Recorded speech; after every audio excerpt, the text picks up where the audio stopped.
Madurai special கல்யாண முருங்கை வடை எப்படி செய்யலான்னு பார்க்கலாமா? காப்படி பச்சரிசியை ஒரு 2 மணி நேரம் ஊற வச்சு நல்லா திக்காக அரைச்சிக்கலாம். கல்யாண முருங்கை இலை, முருங்கைக்கீரை நல்லா நைஸாக அரைச்சி எடுத்துக்கணும். இப்போது பச்சரிசி மாவில் பூண்டு தட்டி சேர்த்துக்கலாம். அதுக்கப்புறம் அரைச்ச கல்யாண முருங்கை இலை, முருங்கைக்கீரையை சேர்த்துக்கலாம். இப்போது தேவையான அளவு உப்பு போட்டுக்கலாம். ஜீரகம், மிளகு, அவ்வளோதான். இதெல்லாம் நல்லா சேர்த்து பிசைஞ்சிக்கலாம்.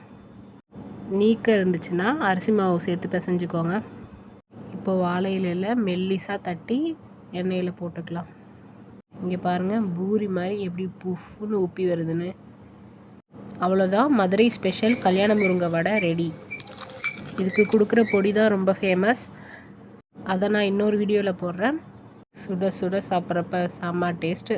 மசால் வடை தாயா, அருண் சுவையின் நாக்கில் உட்காந்து நடனம் ஆடுது.